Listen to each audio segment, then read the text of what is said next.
जिसकी कथा का जादू लोगों के सिर चढ़कर बोलता था, आज उसी बाबा को लेकर लोग तैश में हैं।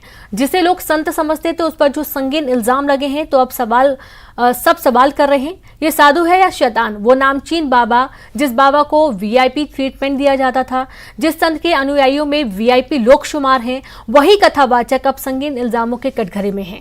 जिस कथावाचक पर लगा है नाबालिग लड़की से रेप का संगीन इल्जाम, जिस कलंक के अध्याय में हिस्ट्री शीटर रसूखदार का कनेक्शन जुड़ रहा है, आखिर साजिश के कितने सूत्रधार, महंत के कितने मददगार, कलंक के कितने अध्याय?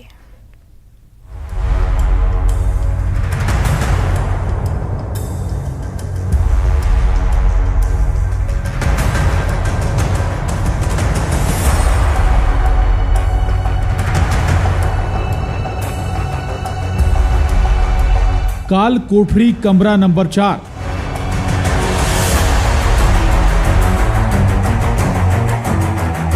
मासूम बनी दरिंदगी का शिकार।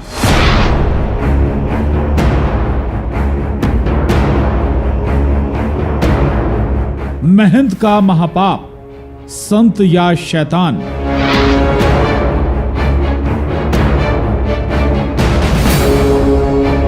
कलंक के कितने अध्याय?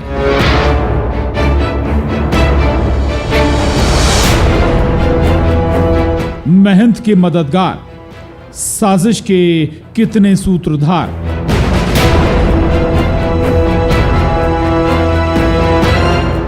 कथा वाचक की कलंक कथा।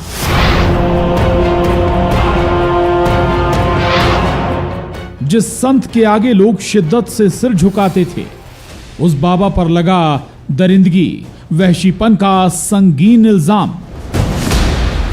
फिर ऐसे लोगों का गुस्सा फूटा जिस संत के कदमों में फूल बिछाए जाते थे, उसकी कलंक कथा पर ऐसे जुलूस निकला जिस संत का लोग गुणगान करते थे।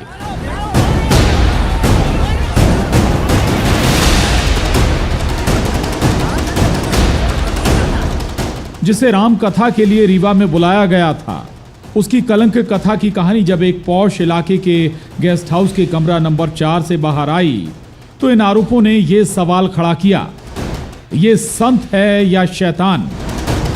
एक नाबालिग लड़की के साथ रीवा के एक पौष इलाके के कमरा नंबर 4 में 28 मार्च को जो हुआ, संत पर जो आरोपों की झड़ी लगी है, वो रोंगटे खड़े करने वाली है।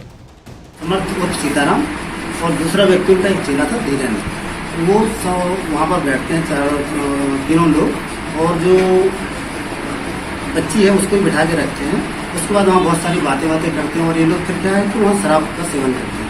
शराब का सेवन करते हैं, बच्ची का कहना है कि उसको ज़बरदस्ती पिलाने का प्रयास करते हैं लोग, वो कुछ मना भी करने का प्रयास करते हैं, लेकिन मानते हैं उसको ज़बरदस्ती सेवन करते हैं। कैसे नाबालिग लड़की को उस रूम में बुलाया गया, कैसे उसे कमरे में महंत सीताराम के साथ बंद किया गया, कैसे वहां शराब पार्टी हुई, कैसे नाबालिग लड़की को जबरन शराब पिलाई गई, और फिर नाबालिग लड़की के साथ उस बंद कमरे में दरिंदगी हुई, सब उस एफआईआर में दर्ज है।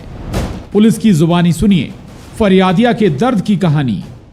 उसमें से विनोद पांडे और उसका एक साथी निकल आता है, और वो भी चले जाते हैं, और साथ में जो सीताराम वो समर्थ पार्टी, वो उस बच्ची के साथ कमरे में रह जाते हैं।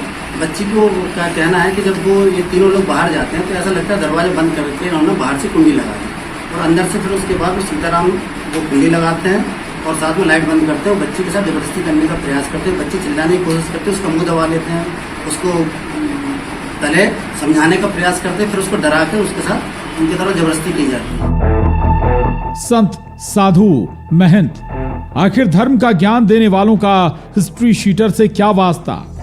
ये सवाल खड़े हो रहे हैं। लोग ये सवाल कर रहे हैं, कथावाचक सीताराम जो वारदात वाले दिन जिस कमरे में था, वो कमरा बुक हुआ था हिस्ट्री शीटर विनोद पांडे के नाम पर। आरोप ये कि विनोद पांडे ही लड़की को वहां लाया था। वो हिस्ट्री शीटर जिस पर 1 2 नहीं 30 से 40 मामले दर्ज हैं। विनोद पांडे नाम का पुराना अपराधी भी है, आरोपी भी रहा है।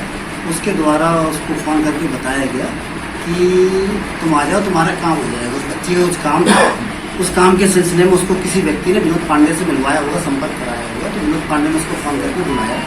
उस उसके बाद बच्ची जब पहुंचती है तो वो बोलता है कि सैनिक स्कूल आ जाओ आप, सैनिक स्कूल तिराहे के पास है।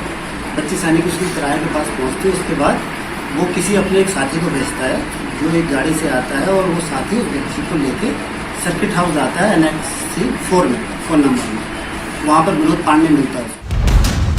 28 मार्च से 2 अप्रैल इन 5 दिनों में रसूखदारों के मददगार बनने की कहानी। कलंक के अध्याय में एक एक किरदार का क्या रोल है, इस कलंक कथा के हर अध्याय की कहानी आपको सुनाएंगे। आरोपी नंबर 1 महंत सीताराम।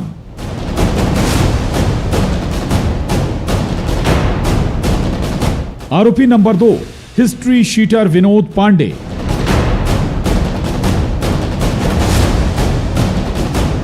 आरोपी नंबर 3 रसूखदार संजय त्रिपाठी।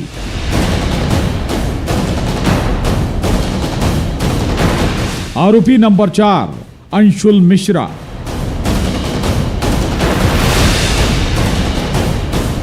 आरोपी नंबर 5 धीरज मिश्रा। आरोपी नंबर 6 मोनू मिश्रा। 28 मार्च को नाबालिग लड़की को बिगड़ा काम बनाने के नाम पर रीवा बुलाया गया, फिर कमरा नंबर 4 तक लाना और फिर वहशीपन का घिनौना खेल। उसके बाद आरोप कि लड़की को डराया धमकाया गया। इसके बाद बाबा का कहीं पता नहीं चला। पता चलता भी कैसे, महंत सीताराम छुपता फिर रहा था, जिसे छुपाने और भगाने में मदद करने का आरोप लगा अखिल भारतीय ब्राह्मण समाज के राष्ट्रीय अध्यक्ष संजय त्रिपाठी पर। और अखिल भारतीय ब्राह्मण समाज का प्रदेश संयोजक अंशुल मिश्रा ने रूम बुक कराया था, जो रूम बुक हुआ था हिस्ट्री शीटर विनोद पांडे के नाम पर। घटना होने के बाद बच्ची के फोन से वो सीताराम विनोद पांडे को फोन लगाते हैं कि तुम लोग कहाँ मर गए, बाहर से कुंडी लगी हुई है, वापस आओ। ये लोग वापस जाते हैं, कुंडी खोल के वापस से बच्ची को और समझाने रिलैक्स करने का प्रयास करते हैं। बच्ची बड़ी डरी हुई और स्थिति में रहती है। तो बच्ची की बात, फिर उसके बाद वो बाबा वो जो सीताराम है उनके द्वारा बोला जाता है कि आप बच्ची को छोड़े आओ होटल में। इस प्रकरण में विवेचना में आए साक्ष्य के अनुसार 2 अन्य आरोपी गण और गिरफ्तार हुए हैं।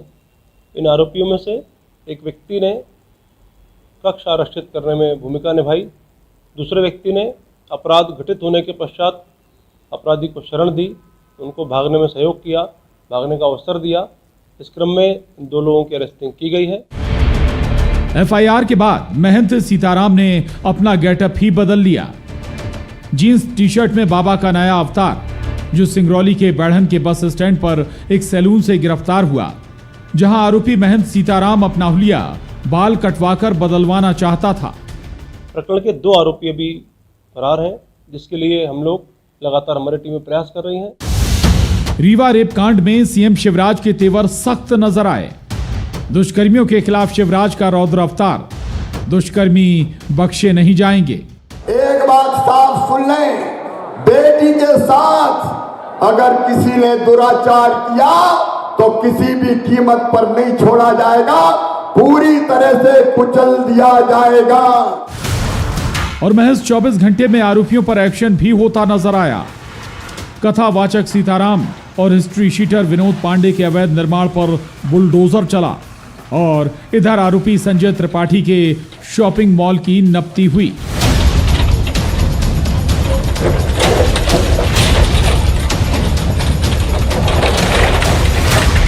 चारों आरोपी सलाखों के पीछे हैं। 2 आरोपियों की तलाश जारी है। इन संगीन इल्जामों की जांच जारी है। कलंक कथा के आखिर और कितने अध्याय। रीवा से अर्पित पांडे के साथ bureau report, news 18 Madhya Pradesh, Chhattisgarh.